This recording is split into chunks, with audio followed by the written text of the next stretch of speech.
Isang tahimik, pero napakalaking pangyayari, ang kasalukuyang nagaganap, sa likod ng mga saradong pinto, ng defense diplomacy sa Asya. Walang press release, walang anunsyo, walang media circus. Pero kung matutuloy ito, tuluyan itong babaguhin, ang balanse ng air power, sa Western Pacific.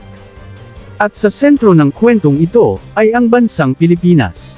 Ayon mismo sa South Korean Defense at Financial Press, inaasahan ng Korea Aerospace Industries, na mapipirmahan na ngayong taon, ang kauna-unahang export contract, ng KF-21 Boramae.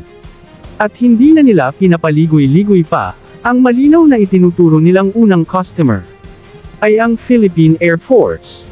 Hindi ito chismis. Hindi ito haka-haka ng mga defense fans. Ito ay cold assessment, ng mismong mga South Korean investment firms, mga institusyong may kinalaman sa negosyo, na nagtataas na ng business rating ng KAI, dahil sa inaasahang historic export breakthrough. Ibig sabihin, naniniwala na ang market, na mangyayari ito. At kung mangyari ito, hindi lang simpleng acquisition ang pinag-uusapan. Ang KF-21 Boramae, ay hindi basta fighter jet. Ito ang pinakaambisyosong military aviation project, ng South Korea sa kasaysayan nito. Isang 4.5++ generation multirole fighter, na idinisenyo para pumantay, at sa ilang aspeto, lumampas pa, sa mga Western fighter aircrafts. May AESA radar. May advanced electronic warfare systems.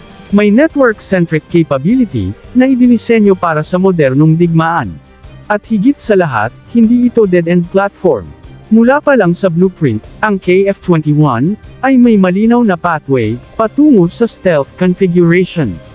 Habang tumatagal, lalo itong lumalakas. Ngayon, itanong natin ito ng diretsahan. Kung ang unang bansang makaka-export ng KF-21, ay ang Pilipinas, ano ang ibig sabihin nito? Simple lang ang sagot, hindi na lang tagasunod ang Philippine Air Force, kundi isa na itong seryosong air power player. Mas lalong umiinit ang usapan, dahil hindi raw ito simpleng pagbili at pagbayad ng cash. Ang pinag-uusapan ngayon, ay government-to-government loan, at export credit financing, eksaktong modelo na ginamit ng Pilipinas, noong binili ang FA-50PH. Ibig sabihin, handa ang South Korea, na tulungan ang Pilipinas sa pagpopondo, para lang matuloy ang deal.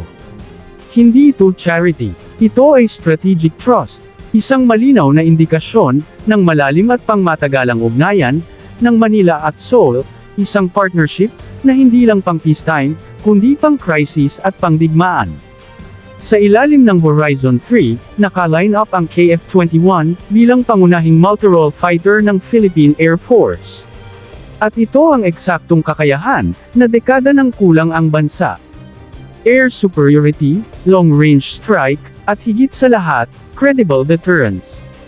Ang target delivery window na pinag-uusapan, ay 2027 hanggang 2029. Hindi ito biglaan. May sapat na oras, para sa pilot training, maintenance ecosystem, logistics build-up, at doctrinal shift, ng buong Air Force. Pero habang lumalakas ang tsansa ng Pilipinas, may isang bansang tahimik na kinakabahan, ang Indonesia. Ayon sa Korean press, kapag nauna ang Pilipinas, na pumirma ng kontrata, maaari itong mauna sa production queue, at itulak ang Indonesia pababa sa schedule. At hindi ito maliit na bagay. Limitado ang production slots ng KF-21. Ang mauunang customer, ay may malinaw na advantage. Ito ay ang mas maagang delivery, mas maagang operational capability, at mas malaking impluensya, sa future upgrades. Ayon sa sources, maaaring bumili ang Pilipinas, ng hanggang 20 KF-21 fighters, habang nagmamadali naman ang Indonesia, na i-secure ang 16 units. Pero narito ang problema, wala pa ring firm order, mula sa Jakarta. May mga isyo, sa hindi pagbabayad ng development share. May alegasyon ng technology leaks. At mas lalong naging sensitibo ang usapan, dahil sa ugnayan ng Indonesia sa North Korea, na mahigpit na kaaway ng South Korea. Dahil dito, maraming Korean analysts, ang hayagang nagsasabi, mas strategically sound, na ibenta ang KF-21 sa Pilipinas, kesa Indonesia, dahil ang Pilipinas ay Isang bansang walang bahid ng tech risk, malinaw ang chain of trust, at solid ang alignment sa regional security framework.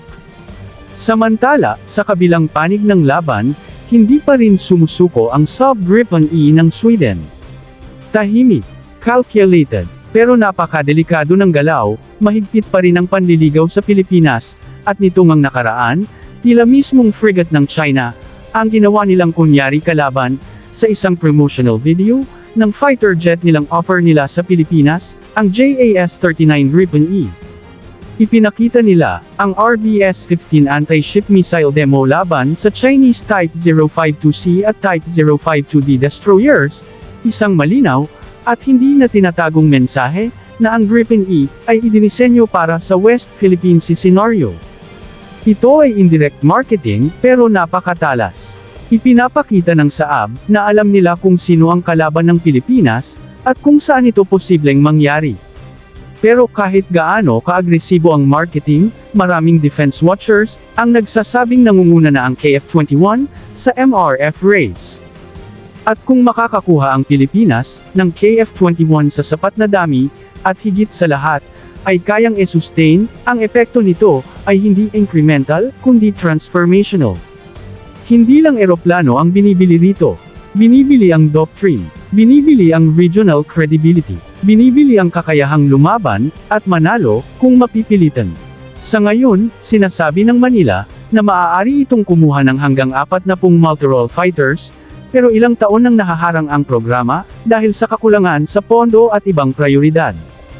Pero huwag tayong magkamali, hindi huminto ang Philippine Air Force sa pagpapalakas.